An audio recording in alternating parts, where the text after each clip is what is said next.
That is with regards to operating system. Now, operating system is supporting your user applications. Okay, users like me, I'm using say Firefox and Internet browser and Outlook Express and Microsoft product and say Adobe products for a lot of things, activities. So I want to make sure my applications that I'm installing on my operating system, I have taken control of the operating system. I've made sure my operating system is good. It's secure. All the things are running. Now, when you install an application, now again the applications can open up backdoors, open up loopholes. So what do you need to do? So once the operating system has been installed and hardened, then you have to take appropriate secure measures such as services and applications, which one you want to have a service, which one you don't want to have a service. So disable those services that you don't want.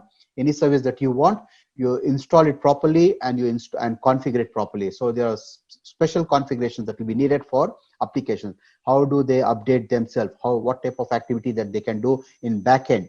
What type of activity they can do over the network? And how the process to process interaction, you can configure them. Quite a lot of times the companies, when they do the installation of operating system as well as applications, they take care of all this. And only install software that is required, and don't install any software that is not needed on your system, because any software that you don't use should not be there in your operating system for many reasons. One is the software that you installed or someone has installed, you don't know what it does. So you don't know whether there is a security breach, whether it's been updated. Maybe the hacker knows that software is installed because it is opening up a TCP port, and that port could be exploited. So you have to be very careful. And it will waste up your space, especially if you've got SSD, solid state devices, your latest hard drive, which is very fast, is almost the speed of your RAM. So obviously you don't want the space to be occupied, because SSDs are very expensive type of hardware. So you want to save the space. You don't want to have fragmented data in your partitions, because you'll have C partition, D partitions, and so on. Those partitions, when you install and uninstall, you'll have quite a lot of defragmented storage area. So you don't want the defragmentation to take place, because it slows down your system.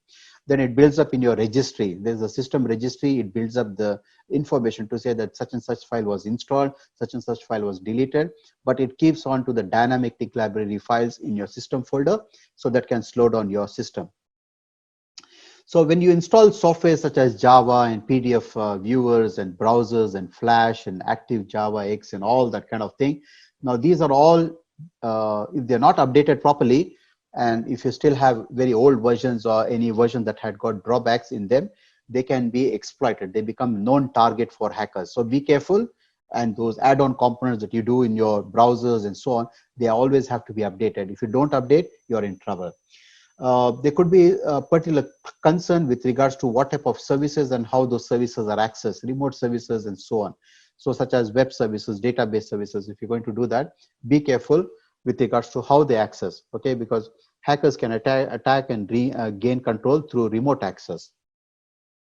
So make sure these applications are installed, configured, and they are been updated. Patched means they are being updated regularly, on a regular basis. The Victorian Institute of Technology has other great videos covering many different topics.